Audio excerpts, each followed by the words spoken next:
Terima kasih Bapa. Terima kasih Yesus, terima kasih Roh Kudus yang senantiasa menghibur kami, memberi kami kekuatan yang baru, memberikan kami semangat yang baru Tuhan. Hidup kami selalu berkemenangan Tuhan, kami boleh melewati setiap persoalan masalah kami, karena ada Roh Kudus yang senantiasa memberikan kemenangan kepada kami, memberikan kemampuan bagi kami untuk menghadapi setiap persoalan hidup. Terima kasih Roh Kudus, terima kasih Roh yang lemah lembut buat kehidupan kami. Tuhan, sebentar kami akan belajar Tuhan. Kami akan mendengarkan firman-Mu Tuhan.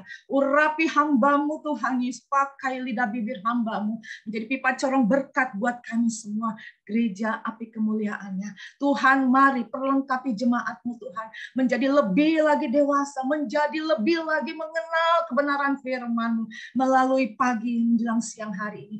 Buka hati kami, buka pikiran kami Tuhan, agar Roh Kudus, agar firman itu masuk dalam hidup kami dan menjadi rema, sehingga hidup kami menjadi berbuah lebat. Terima kasih Tuhan, urapi hamba-Mu, urapi setiap kami siap mendengarkan firman-Mu. Di dalam satu nama yang berkuasa, nama yang manis, nama yang memberi kekuatan bagi hidup kami. Di dalam nama Yesus, kami berdoa dan mengucap syukur. Haleluya. Amin. Ya, puji nama Tuhan, Bapak, Ibu, Saudara, dan jemaat yang dikasih Tuhan. Pagi ini kita bersyukur kalau hidup kita hari demi hari kita boleh lalui, kita boleh jalani, kita boleh berjalan di dalam kekuatan Roh Allah, berjalan di dalam firman Tuhan. Kita boleh disehatkan dan saya bisa. Bu Ros, suaranya hilang, Bu Ros. Oh, hilang suaranya? Halo? Sekarang sudah. Ada. Oke. Ya. Ya, terima kasih. Baik, Bapak Ibu, kita akan belajar ya bagaimana hidup kita dipimpin oleh Roh Kudus. Saya minta Sansan. Ya, hidup dipimpin Roh Kudus. Nah, di hari-hari minggu-minggu lalu kita belajar tentang Roh Kudus, bagaimana pencurahan Roh Kudus dalam hidup kita, bagaimana karunia-karunia Roh Kudus bekerja di dalam setiap hidup orang percaya, ya. Bagaimana kita dituntun oleh Roh Kudus, dipenuhi oleh Roh Kudus. Nah, karena Roh Kudus itu sangat-sangat penting bagi setiap kita, orang yang sudah menerima Yesus, sudah ditebus dengan darahnya, kita tidak hanya menerima, ya, kita tidak hanya menerima anugerah, tidak hanya menerima keselamatan, tapi hidup kita mau mengalami kemenangan demi kemenangan. Amin, Bapak Ibu. Nah, kita akan belajar ya hidup dipimpin Roh Kudus di Galatia 5 ayat 24 sampai 25. Kita buka ayatnya.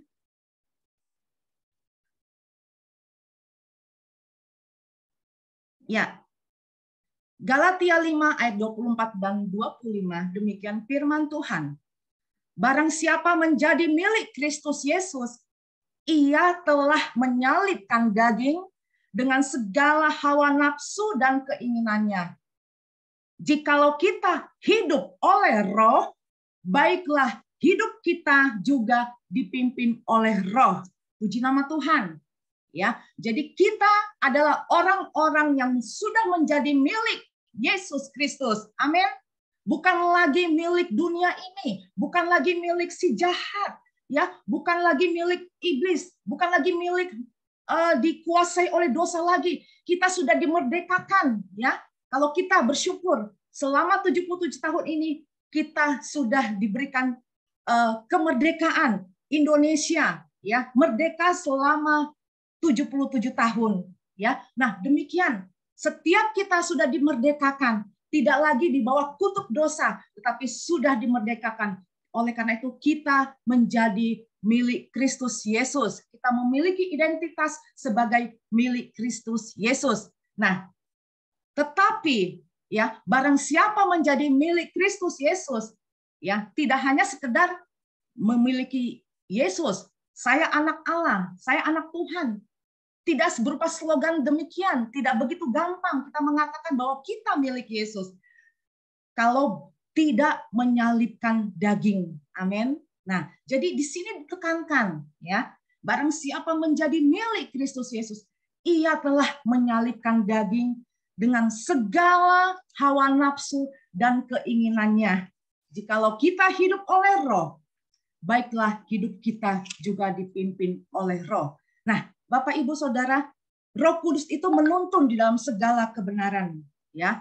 Karena di dalam Yohanes 16 ayat 13 di situ ya mengatakan bahwa Roh Kudus itu menuntun kita di dalam seluruh kebenaran. Nah, jadi Roh Kudus itu tidak salah Bapak Ibu. Roh Kudus itu menuntun kita, ya, membimbing kita, mengajarkan kita kepada hal-hal yang benar, ya. Supaya apa? Supaya kita tidak mengikuti hawa nafsu dan keinginannya. Yaitu kita harus menyalibkan kedagingan kita, ya, dari segala hawa nafsu dan keinginannya. Itu ada di Galatia 5 ayat 24. Nah, penyalipan kedagingan itu berarti juga hidup yang berkenan kepada Allah, ya. Nah, untuk menjadi milik Kristus, kita harus apa? Menyalipkan daging dari segala hawa nafsu. Nah, seperti apa menyalipkan kedagingan itu? Ya. Menyalipkan kedagingan di sini adalah hidup yang berkenan kepada Allah. Ya, hidup yang berkenan kepada Allah itu ada di dalam Roma 8 ayat 8. Mereka yang hidup dalam daging tidak mungkin berkenan kepada Allah. Ya, ini sendiri katakan. Firman Tuhan berkatakan hidup yang berkenan kepada Allah. Sama juga dengan menyenangkan hati Tuhan. Menyukakan hati Tuhan. Bagaimana Tuhan melihat anak-anaknya mau hidup di dalam tuntunan Roh Kudus, mau hidup untuk menyukakan hati Tuhan. Karena apa? Karena Tuhan sangat disenangkan oleh anak-anaknya. Ya, nah tentunya kita harus menyangkal diri kita, ya, memikul salib dan mengikuti Tuhan. Ya, inilah bagaimana kita supaya kita berkenan dan menyenangkan hati Tuhan diperlukan kita harus menyangkal diri kita, ya, memikul salib dan mengikuti Tuhan, ya. Nah, inilah yang dikehendaki oleh Allah, ya, karena dikatakan di tadi adalah bahwa mau tidak mau hidup kita harus mengikuti tuntunan Roh Kudus. Diperlukan tuntunan Roh Kudus, ya, pimpinan Roh Kudus, ya. Hidup kita dipimpin.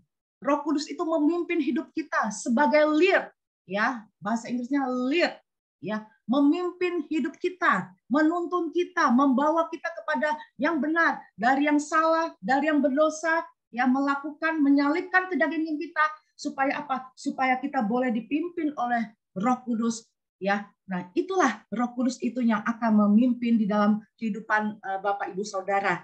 Jadi kita tidak hanya sekedar untuk kita hanya cukup sampai di situ, hanya percaya, ya, terima Roh Kudus, tetapi tidak mau hidup di dalam Roh Kudus dan tidak mau dipimpin oleh Roh Kudus. Oleh karena itu, kita harus melakukan apa yang Tuhan perintahkan di dalam kehidupan kita.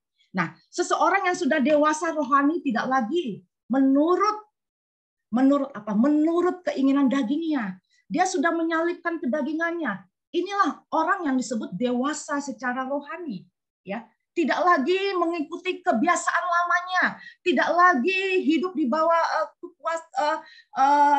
hal apapun, ya, yang bertentangan dengan apa? Dengan firman Tuhan, bertolak belakang. Keinginan daging itu dalam Galatia 5 ayat 19 ayat 21 di situ, ya, disebutkan bahwa itu merupakan perbuatan daging, Bapak Ibu, ya. Nah, jika seseorang melakukan demikian, ia tidak akan mendapat bagian di dalam kerajaan Allah, ya. Mungkin kita bisa baca di Galatia 5 ayat 19 sampai 21, ya, biar itu perbuatan-perbuatan daging. Itulah yang dialami oleh orang-orang yang masih hidup di bawah menuruti keinginan daging dan tidak mau merubah hidupnya. Ya, kita akan baca Galatia 5 ayat 19, ya.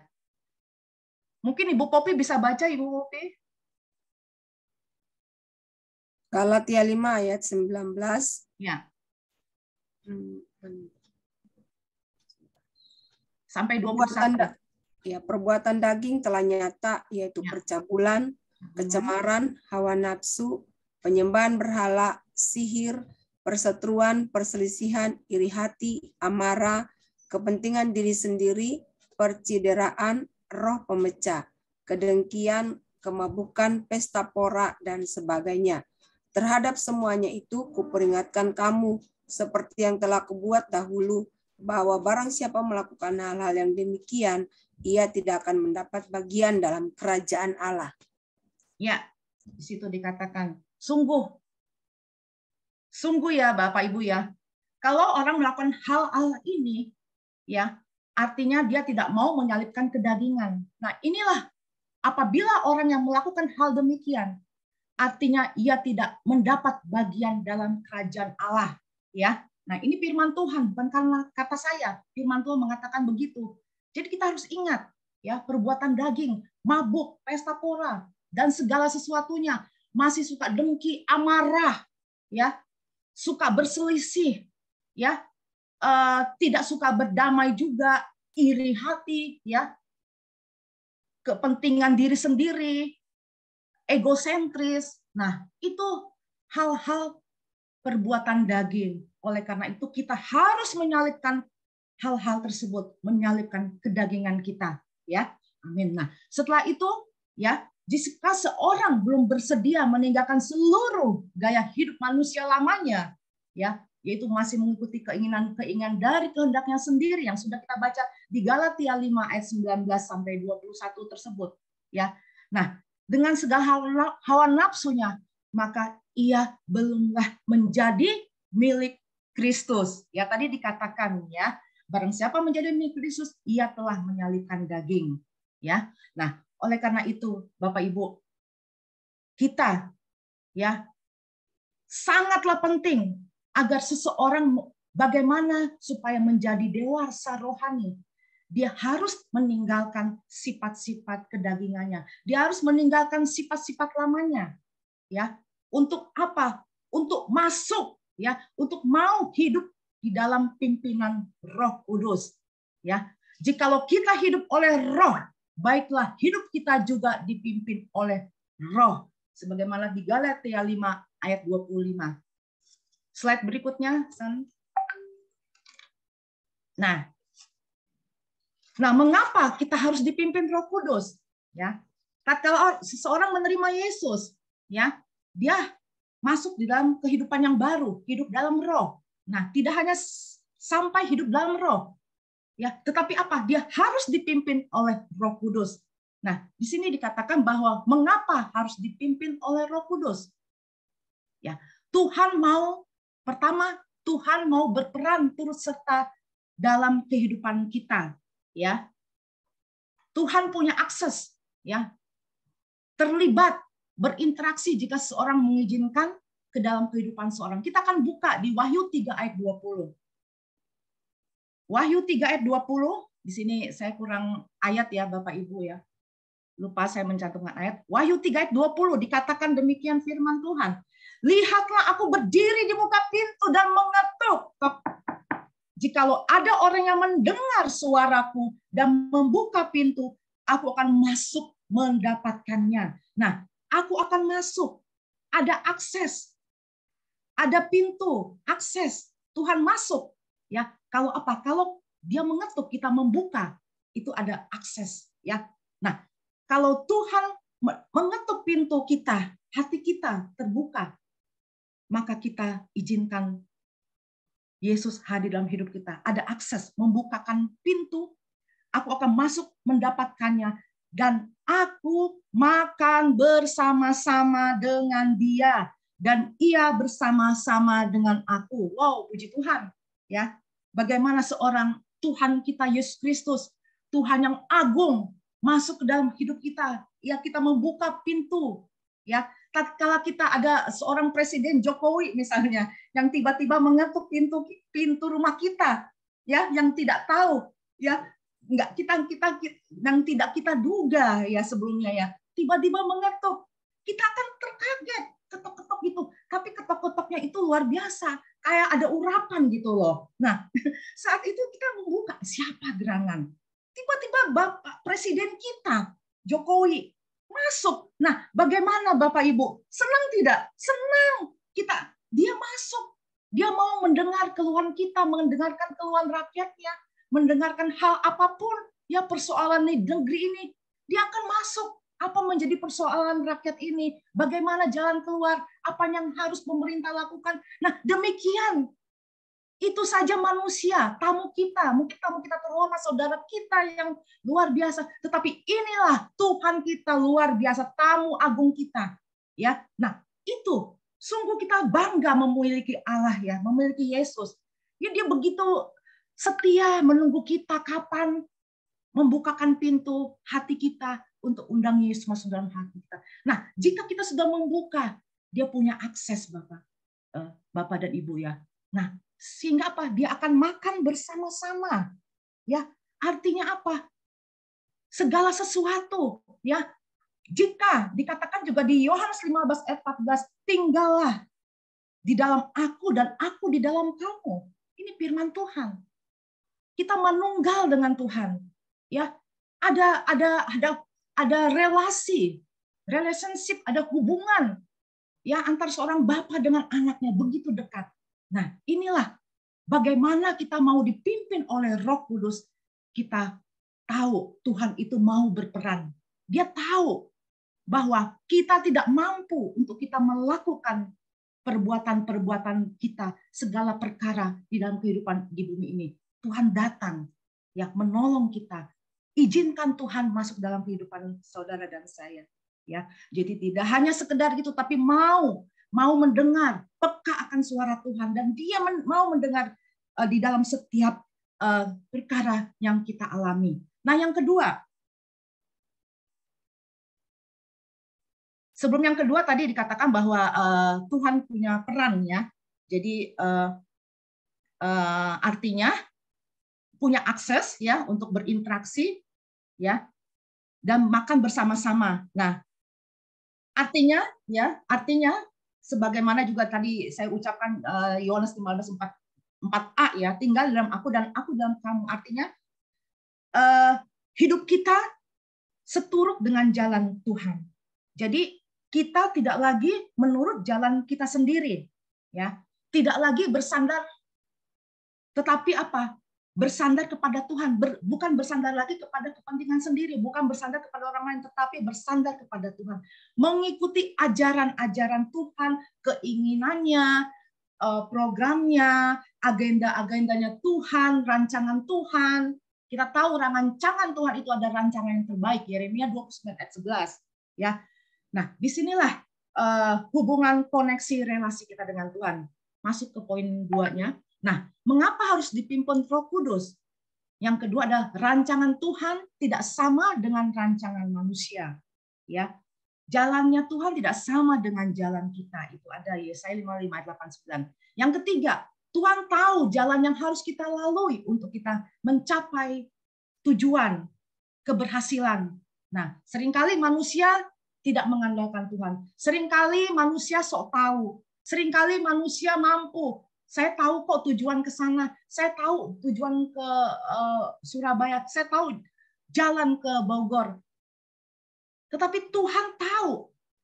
Dia memiliki jalan yang pintas. Jalan yang memudahkan bagaimana orang supaya tidak tersesat. Bagaimana supaya orang tidak berputar setiap saat, setiap waktu, hanya berputar gitu. Tuhan mau supaya apa? Supaya kita mencapai tujuan, agar tujuan itu boleh berhasil, ya. Nah, jadi itu arti mengapa kita harus dipimpin Roh Kudus. Ya, pertama Tuhan mau berperan, serta kedua rancangan Tuhan tidak sama dengan rancangan manusia. Dia sudah merancangkan dari awal hidup kita. Ya, masing-masing kita dipanggil ya dengan panggilan yang berbeda tentunya ya. Nah, itu Tuhan punya rancangan yang baik. Nah, Tuhan tahu jalan yang harus kita lalui untuk kita boleh mencapai tujuan ya.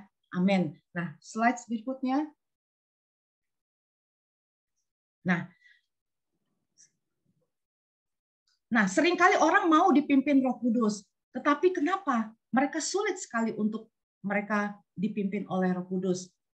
Ya, ada beberapa hal ya mengapa orang percaya sulit dipimpin Roh Kudus. Mereka hanya mau tahu, ya sudah cukup hanya sekedar beribadah setiap minggu, hanya sekedar mengikuti ibadah seremonial, atau hanya sekedar membaca firman Tuhan, ya, hanya sekedar mendengarkan khotbah, hanya sekedar ikut seperti itu, hanya demi setiap minggu untuk apa? Untuk orang bisa melihat, oh bahwa dia adalah pengikut Kristus. Tidak, tetapi kita maukah kita dipimpin Roh Kudus? Nah, di sini dikatakan yang pertama, hidupnya itu berpusat pada egosentris, kepentingan diri sendiri, ya. Di dalam 2 Timotius 3 ayat 1 sampai 5, ya. Nah, jadi orang sulit sekali dipimpin oleh Roh Kudus. Tidak mudah ya, tidak sekedar hanya percaya saja, tapi kan banyak orang yang tidak mau, ya. Pertama, hidupnya berpusat pada diri sendiri, mementingkan diri. Di antaranya dalam 2 Timotius 3 ayat 1 sampai 5, pertama ada serakah, ya, mencintai uang. Sukses karena apa? Karena kekayaannya.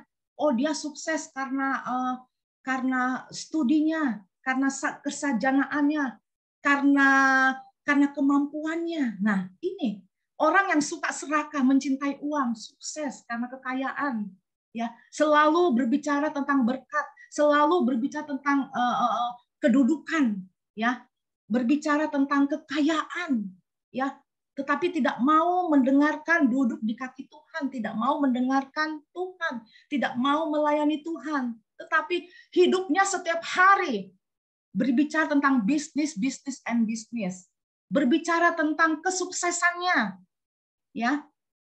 Banyak orang mencari kesuksesan, ya, dengan mengikuti kursus, ya, kursus multi level marketing atau kursus apapun yang akan membawa dia ke dalam kesuksesan.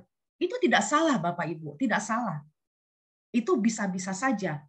Tetapi jangan sampai hidup yang kita lakukan itu di atas dari hidup kita untuk Tuhan, ya. Jadi perlu kita menyediakan waktu, ya, untuk kita berbicara tentang Tuhan, berbicara tentang kebaikan Tuhan, berbicara tentang hal-hal supranatural, mujizat. Nah, itu. Jadi tidak berbicara tentang hidupnya setiap hari, berbicara dari itu ke itu.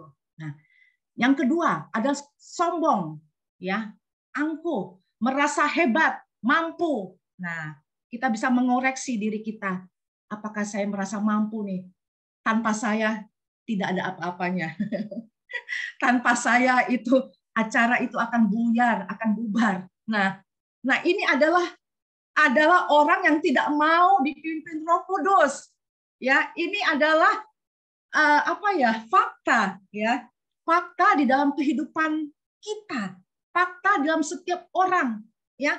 Pasti ada dalam dirinya tuh merasa hebat nih, aku mampu.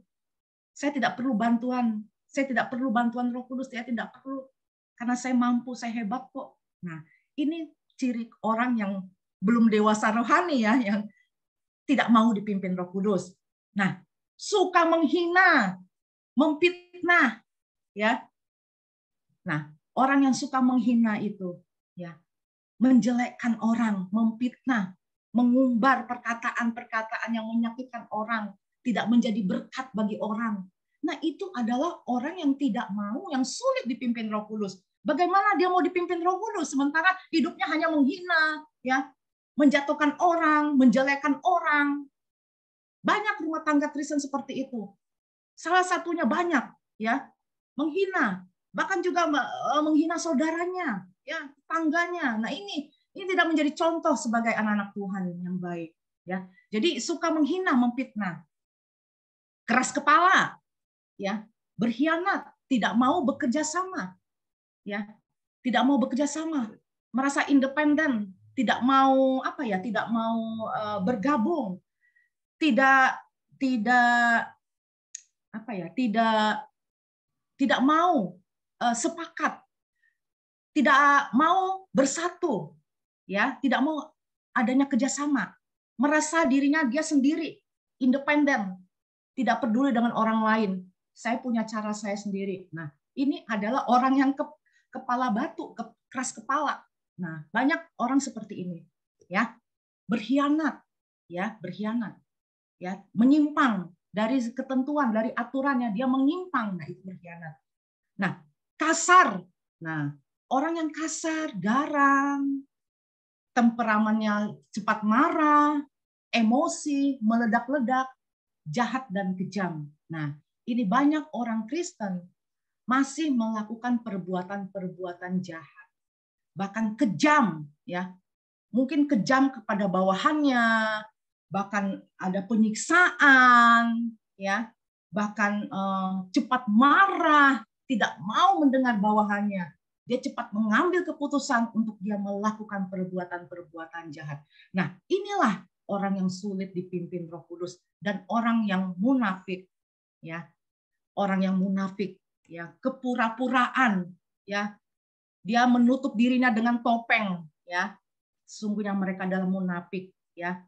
Kadang-kala mereka tuh ada di lingkungan lain berkata lain, ya. Di lingkungan ini berkata lain. Nah, ini adalah orang-orang yang munafik. Seolah-olah hidupnya di dalam Tuhan, ternyata dia di luar itu, dia sangat jauh dari Tuhan. Nah, inilah hidup yang berpusat pada diri sendiri, egosentris atau mementingkan diri. Nah, yang kedua, mengapa orang percaya sulit dipimpin Roh Kudus? Tidak adanya kesetiaan. Tidak memiliki kesetiaan. Ya. Amsal 19 ayat 22a. Mohon Pak Bu Popi baca, Bu Popi.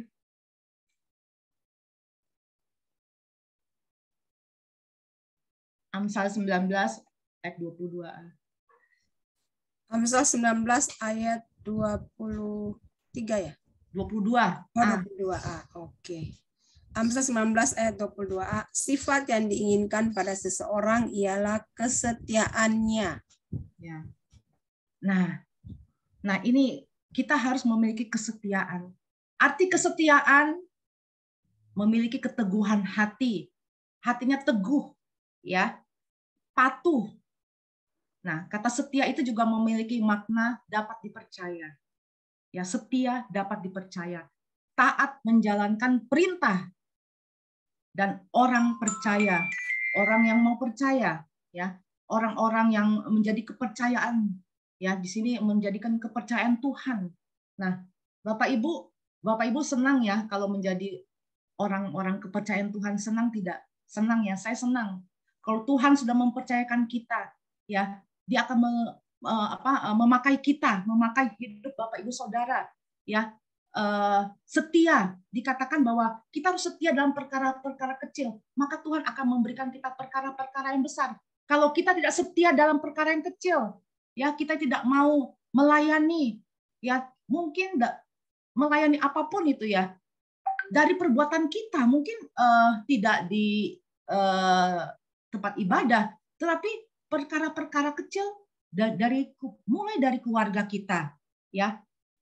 Apapun itu juga, setia melakukan tugas, ya, tugas ataupun yang belajar, melakukan tugas belajar, ya. Kalau ada pekerjaan rumah, kalau ada tugas yang diperintahkan dari gurunya, nah, dia harus setia, ya, menjalankan perintah, ya.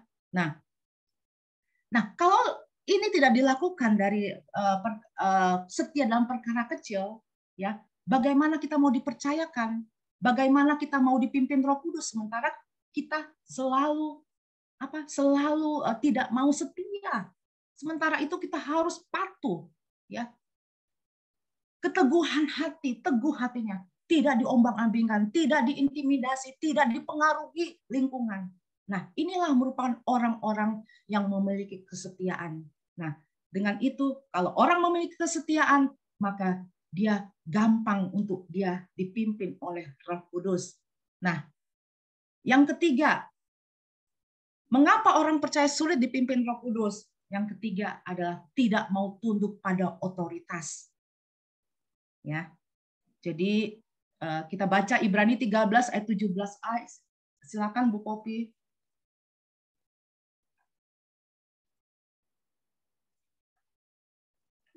Ibrani 13 ayat 17a. Ibrani 13 ayat 17a. Ya. Taatilah pemimpin-pemimpinmu dan tunduklah kepada mereka, sebab mereka berjaga-jaga atas jiwamu sebagai orang-orang yang harus bertanggung jawab atasnya. Iya. Nah, jadi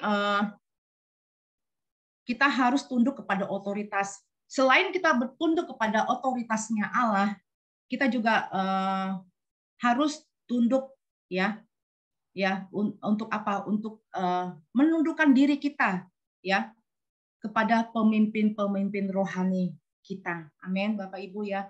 Jadi kita apapun ya pemimpin rohani kita harus tunduk ya. Tentunya ini sesuatu perintah Tuhan. Ya, Tuhan menghendaki setiap orang percaya memiliki roh penundukan diri kepada Tuhan dan tunduk kepada pemimpin-pemimpin rohani. Kita doakan pemimpin-pemimpin kita, ya. Kita doakan ya agar apa? Agar kelak pemimpin kita menjadi pemimpin benar-benar pemimpin yang rohani, yang bisa menuntun jemaat, yang menuntun kita, memberikan kita jalan keluar, yang senantiasa memperhatikan. Nah, kita berdoa untuk itu, Bapak Ibu. Jadi ini merupakan satu perintah Tuhan. Kita harus mau tunduk pada otoritas, ya, kepada orang-orang di atas kita, ya, kepada pimpinan kita di pekerjaan, bos kita harus tunduk apapun itu, ya. Nah, kita harus tunduk. Kalau kita melihat ada satu kesalahan dari pemimpin kita berdoa, kita mau minta, pasti Roh Kudus akan menolong, akan mengubahkan setiap orang, ya. Jadi tidak hanya stuck di situ, tapi Tuhan akan mengubahkan hidup seorang. Dia mampu karena apa? Karena ada banyak orang-orang yang berdoa untuk pemimpin-pemimpin rohani kita. Amin. Nah, yang keempat, senang melakukan kedagingan. Tadi kita sudah baca. Ya, jadi orang yang sulit dipimpin Roh Kudus, sekali lagi, mereka senang melakukan hal-hal kedagingan yang tadi kita sebutkan ya. Nah, itulah orang-orang yang sulit sekali dipimpin Roh Kudus. Nah, kita bisa melihat, mengkoreksi diri kita, kenapa kita sulit dipimpin Roh Kudus? Ada hal yang kita dapatkan di sini, ada hal merupakan teguran buat kita. Ya, kadang-kadang kita kurang setia, ya, kadang-kadang kita kurang patuh, kadang-kadang kita masih melakukan hal-hal kedagingan, kadang-kadang kita masih suka sombong, mungkin orang melihat kita tuh ramah, tapi dalam diri kita masih suka sombong, kita tidak mau bekerja sama, tidak mau merendahkan hati kita. Nah, ini merupakan orang-orang yang sulit dipercaya. Nah, oleh karena itu, Bapak Ibu, kita harus apa? Kita harus bangkit, ya. Kita harus melewati kemenangan, ya.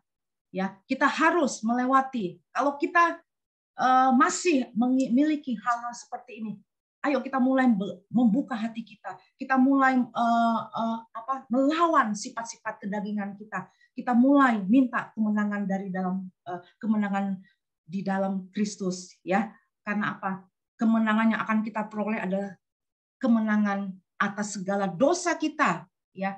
Kita tidak lagi hidup dalam dosa, ya. Kita tidak lagi hidup dalam kompromi terhadap dosa, tetapi kita menjauhkan diri kita dari dosa. Karena itu setiap orang di dalam Dia tidak berbuat dosa lagi, ya.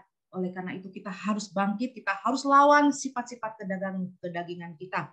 Nah, oleh karena itu kita harus mau dipimpin, kita harus menang, ya. Kita harus meyakinkan diri kita bahwa saya akan menang atas kedagingan kita. Kita perlu hidup dipimpin oleh Roh Kudus agar apa? Agar hidup kedagingan tidak lagi di dalam diri kita, tidak lagi berpusat kepada diri kita, mementingkan diri yang tampak dari luar, ya. Tetapi Tuhan melihat apa yang di dalam hati kita, ya. Tuhan ingin hidup kita menyenangkan, ya. Tuhan ingin kita mau dipimpin Roh Kudus, ya. Amin. Nah, selanjutnya di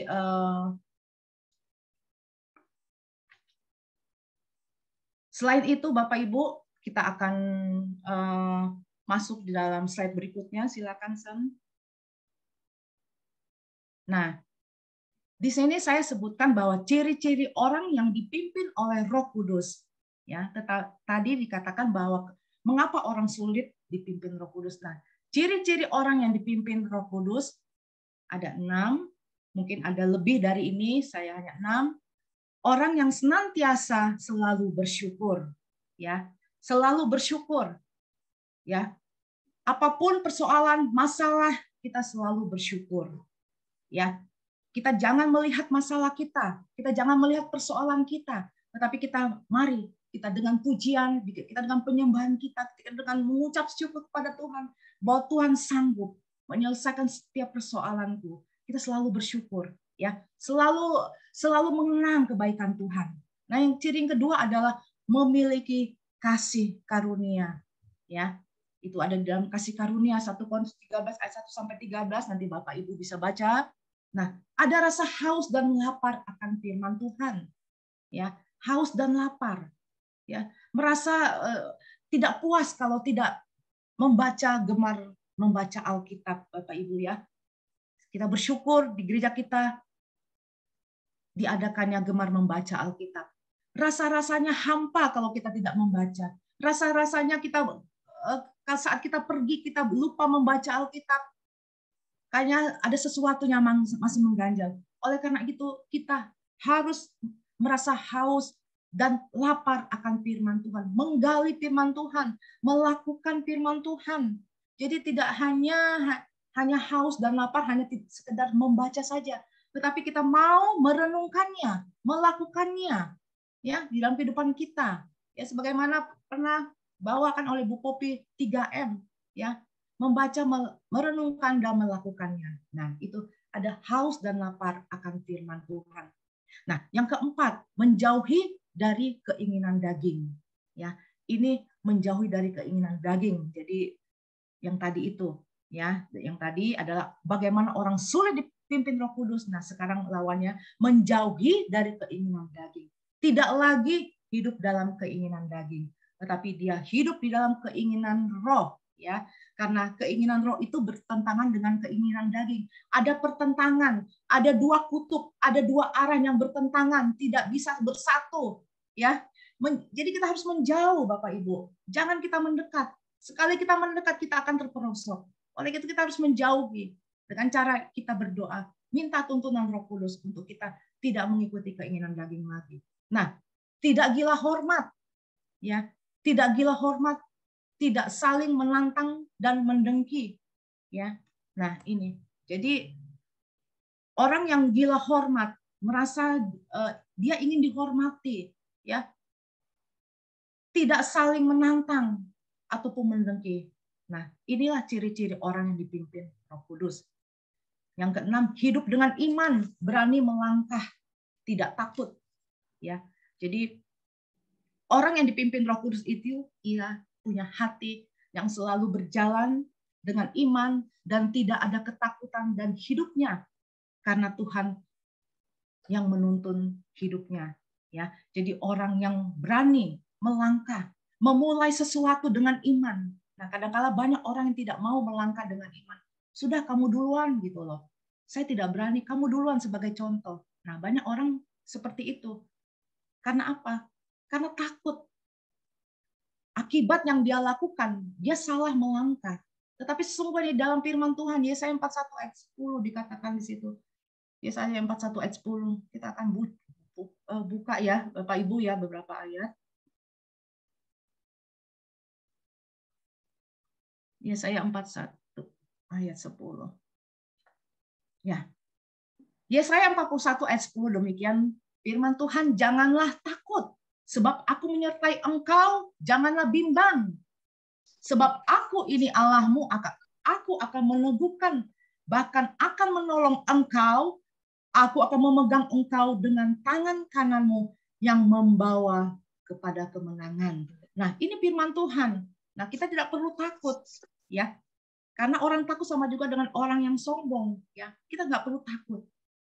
Karena apa? Karena ada tangan Tuhan yang menyertai kita, saudara dan saya. Tidak perlu bimbang, Tuhan akan memakai kita, mengurapi kita, ya, bahkan meneguhkan kita, siap menolong kita, ya. Amin, ya. Nah, kita buka lagi di Mazmur 46, ya.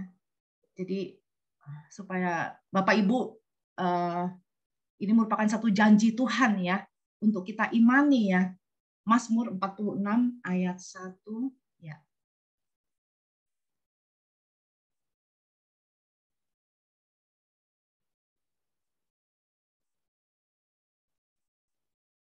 Oh, ini maaf.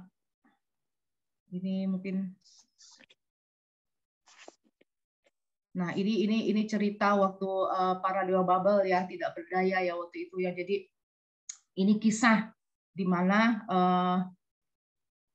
dikatakan di ayat 4 juga bisa dikatakan ya, ini kurang ayat, bahwa sampai masa tuamu aku tetap dia, dan sampai masa putih rambutmu aku menggendong kamu, aku telah melakukannya dan mau menanggung kamu, terus aku mau memikul kamu dan menyelamatkan kamu. Jadi sampai kapanpun, sampai uban kita ada gitu ya, Tuhan akan menggendong kita, ya, melakukannya, untuk melakukan segala sesuatu, menanggung kita.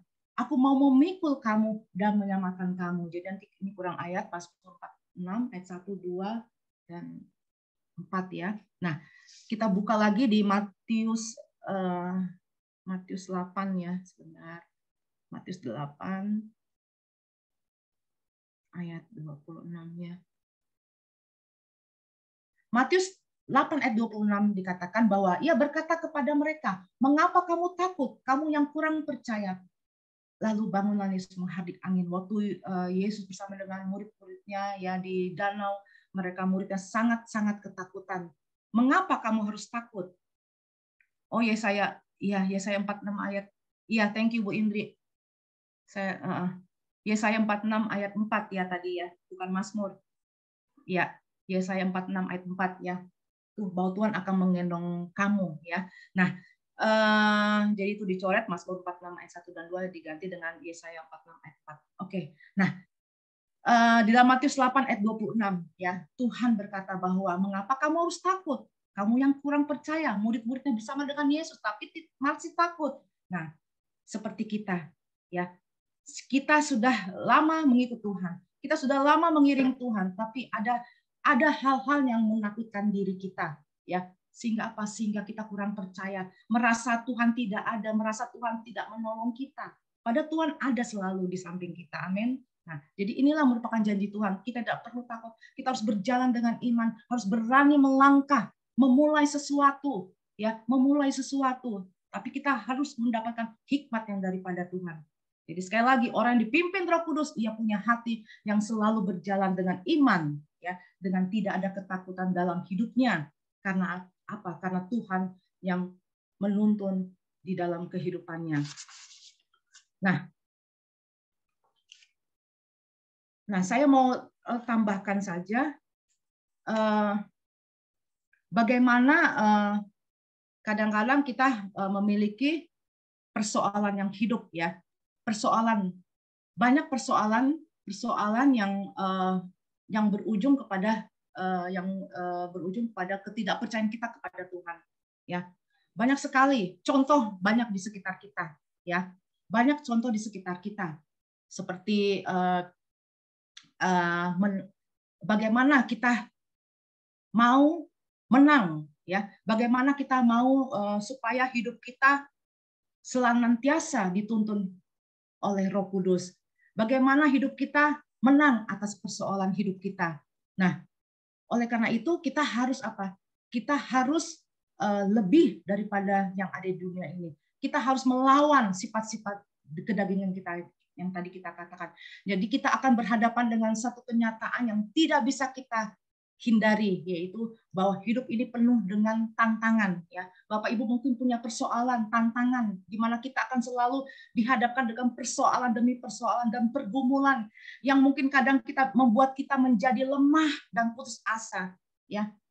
Nah, ini yang sulit untuk kita dipimpin Roh Kudus.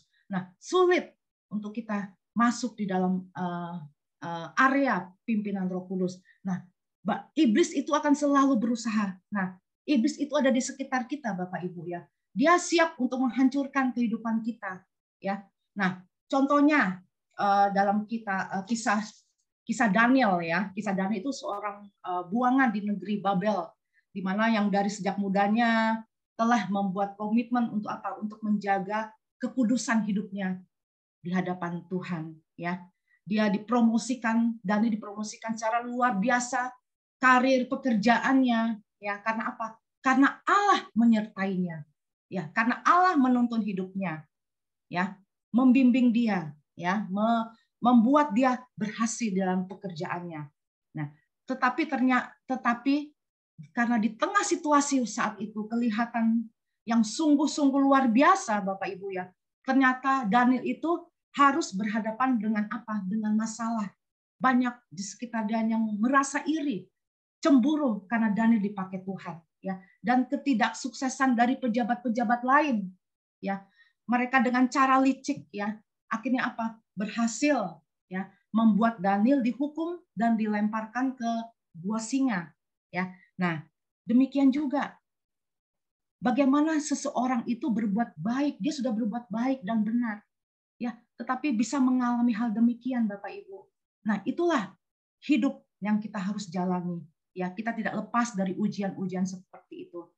Ya, jadi iblis itu menjauhkan kita apa? Menjauhkan kita dari Tuhan. Ya, membuat kita jatuh ke dalam dosa. Nah, ini harus digarisbawahi, Bapak Ibu ya. Iblis itu siap menerkam kita supaya apa? Supaya kita jauh dari Tuhan dan membuat hidup kita di dalam dosa. Ya, bahkan apa? Membinasakan kita, ya, dengan intimidasinya. Nah, oleh iblis karena apa? Merasa Tuhan, kok Tuhan begini ya, meninggalkan saya ya. Kok saya tidak ada harapan lagi? Ya, udah hidup saya sudah berakhir. Saya tidak punya masa depan. Masa depan saya suram. Nah, ini perkataan-perkataan yang diintimidasikan oleh iblis, ya. Masa depan saya sudah suram. Saya tidak layak lagi. Saya tidak sanggup lagi untuk menjalankan hidup ini. Makanya banyak orang bunuh diri, Bapak Ibu ya. Seperti di Cina, seorang wanita bunuh diri karena dia patah hati bersama dengan kekasihnya. Nah, ini banyak hal orang yang ngambil jalan pintas. Nah, kita tidak seperti itu, Bapak Ibu ya. Nah, kita tidak boleh, kita harus lawan. Karena apa? Karena perjuangan kita adalah untuk melawan segala tipu muslihat iblis. Itu ada di Efesus 6 ayat 12. Kita harus lawan perjuangan kita, ya, karena perjuangan kita akan baca juga di Efesus ya. Nah, ini adalah hidup yang harus kita hadapi, suatu perjuangan.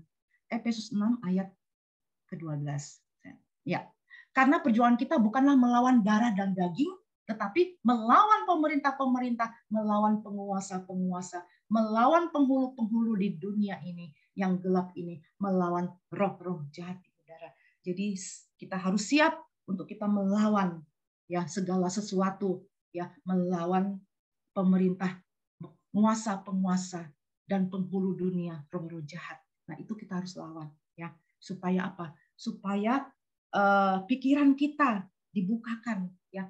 Pikiran kita tidak lagi hidup seperti terkurung, ya, terpenjara, tetapi hati kita terbuka. Pikiran kita menjadi pikiran Kristus. Nah, inilah cara kita untuk kita bisa dipimpin oleh Roh Kudus, ya, Bapak Ibu ya. Nah, slide berikutnya. Nah, kita kepada kesimpulan Bapak Ibu ya. Jadi kesimpulannya, kita harus hidup oleh Roh agar kita bisa dipimpin Roh Kudus, ya. Jadi hiduplah oleh Roh, ya, supaya kita bisa dipimpin Roh Kudus. Kalau tanpa Roh, kita tidak akan bisa dipimpin Roh Kudus. Oleh karena itu, kita terima Roh Kudus. Bapak Ibu sudah terima Roh Kudus, ya, maka kita bisa dilanjutkan dengan hidup kita dipimpin oleh Roh Kudus.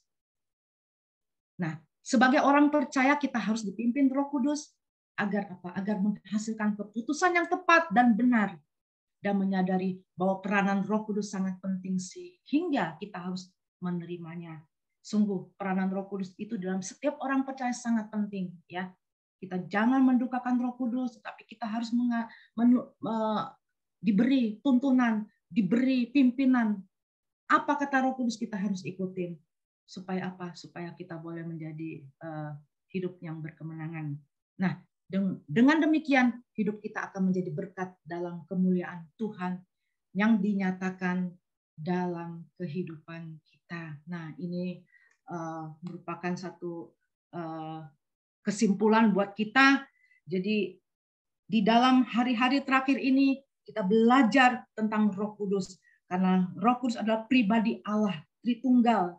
Karena kita tidak boleh menghindari, ya, supaya apa? Supaya hidup kita mengalami kemenangan demi kemenangan, supaya hidup kita menjadi suratan terbuka bagi orang lain yang dapat dibaca oleh orang lain. Supaya apa? Supaya kita juga dapat dipercaya oleh Tuhan dan menjadi orang-orang kepercayaan Tuhan, dan hidup kita mengalami kemenangan demi kemenangan. Nah, inilah kita harus rela dipimpin oleh Roh Kudus. Demikian firman Tuhan.